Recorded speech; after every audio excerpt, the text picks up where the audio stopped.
Hello everyone, कैसे हैं सभी लोग। तो आज हम लोग तीसरी क्लास लेकर आ गए हैं रेलवे में पूछे गए ऐसे क्वेश्चन की जो जिस क्वेश्चन में आपको 10 सेकंड से ज़्यादा समय नहीं देना है।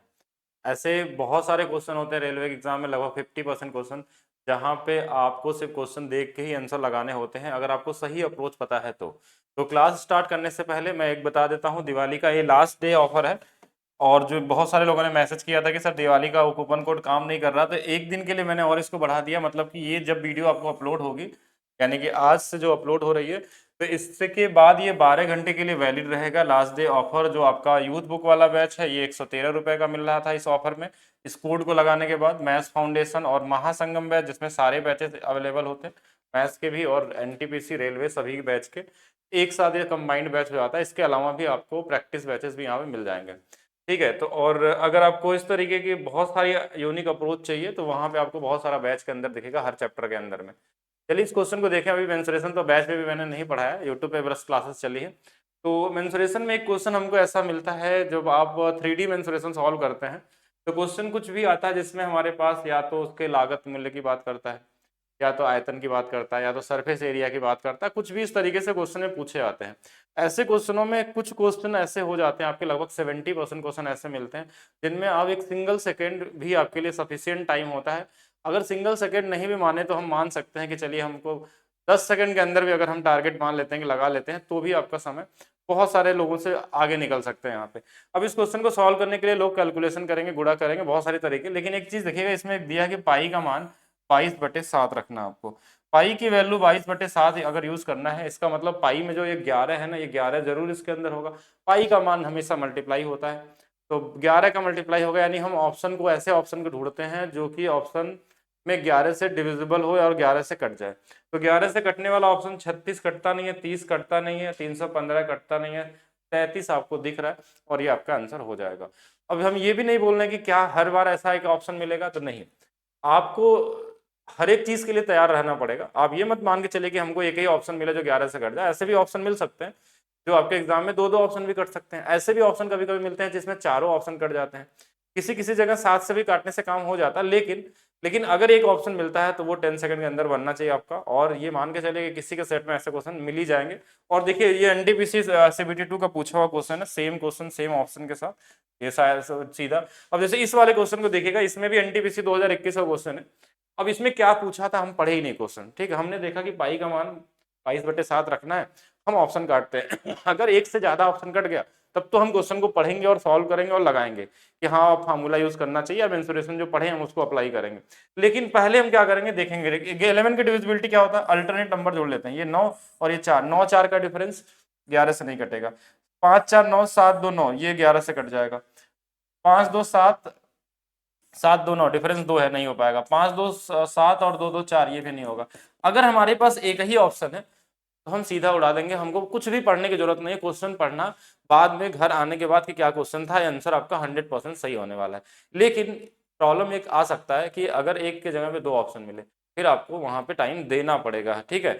तो अगर कहीं ना कहीं रिस्क लेंगे तभी हो सकता है। मान लीजिए एक ऐसा समय आता है कि दो ऑप्शन भी कट रहा है आपका, और एग्जाम के लास्ट के आपके पास 10 सेकंड ही बचे हुए हैं, तो उस केस में क्या करेंगे, क्वेश्चन पढ़ेंगे या इसमें हम चेक करेंगे। अगर हमारा 10 सेकंड के अंदर वाले दो ऑप्शन है, एक ऑप्शन भी करेक्ट करते हैं तो आपकी प्रोबेबिलिटी होती है 50% सही होने की।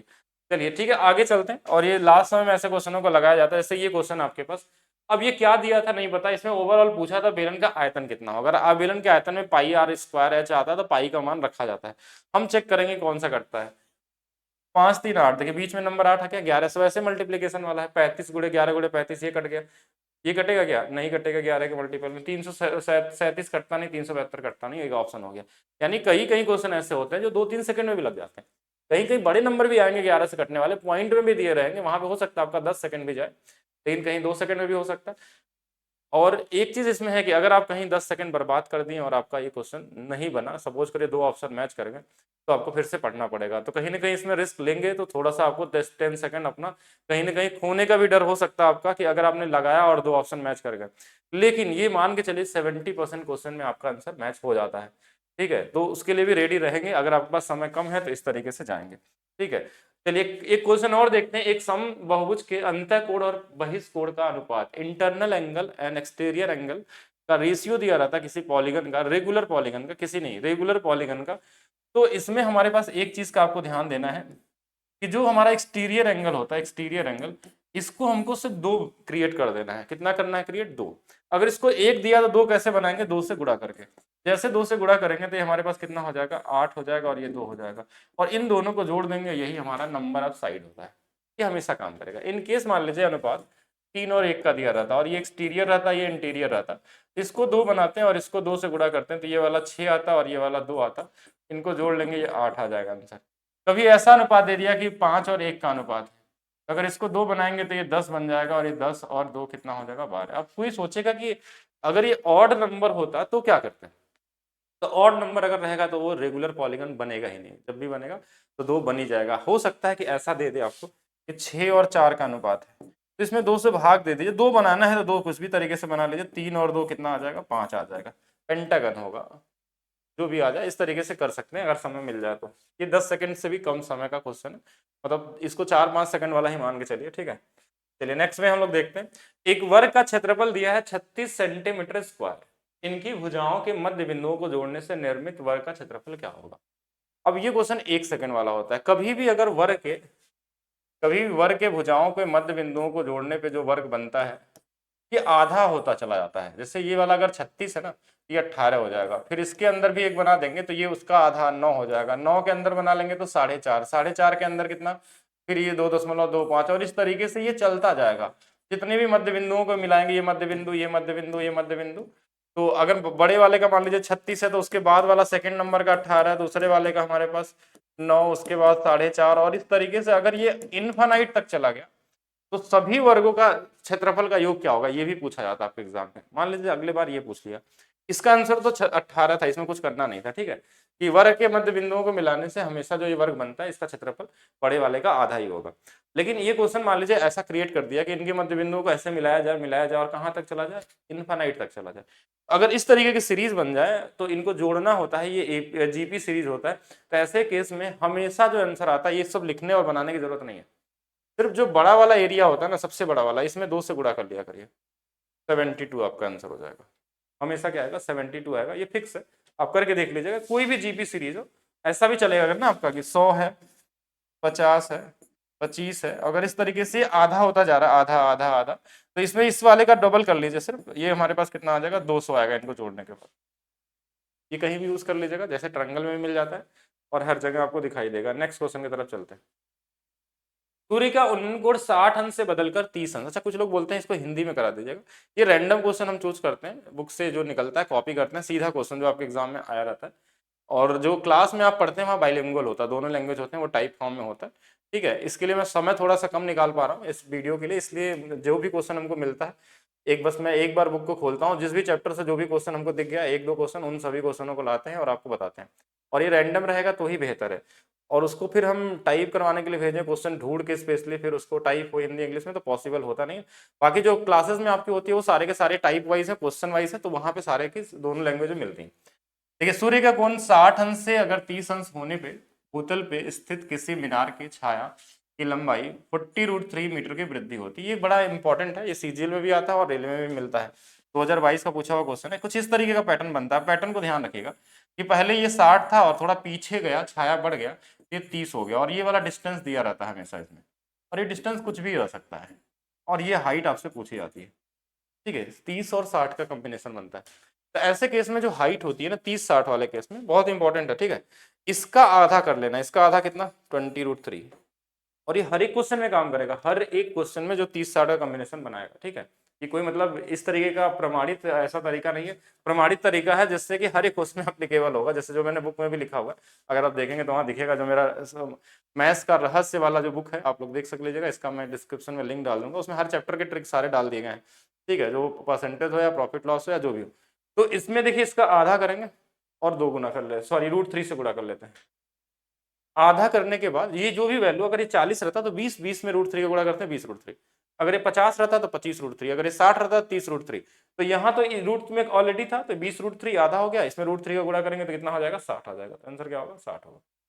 और यहाँ 3 केसेस बनते हैं, तीनों केस में कोई एक क्वेश्चन मिल सकता है। जैसे एक तो ये केस है, एक और केस मैंने ले लिया था साथ में कि ये वाला जैसे देखिए कि 30-45 भी तो बन सकता है, हमेशा 60 के साथ तो नहीं आएगा। तो अगर ये 30-45 वाला केस बनता है, 30 और 45 वाला केस, और यहाँ पे जो मान लीजिए हमारे पास जो वैल्यू है वो 50 दिया हुआ है, तो इसमें भी आधा होता है, ये हाइट जो होती है हमारी आधा ही होती है, लेकिन इसमें √3+1 से गुणा होगा। तो ये ध्यान रखेंगे, √3+1 से गुणा होगा। अगर ये हमारे पास 30-45 का केस बनता है तो √3+1 से गुणा होगा। अगर हमारे पास ये वाला बनता है, ध्यान दीजिएगा, 30 और 60 वाला केस, इसमें आधा करने के बाद √3 से गुणा करते हैं। अच्छा, एक केस और पॉसिबल है, लास्ट इसको भी लिख ही लेंगे, कि 45 के साथ 60 दे दे।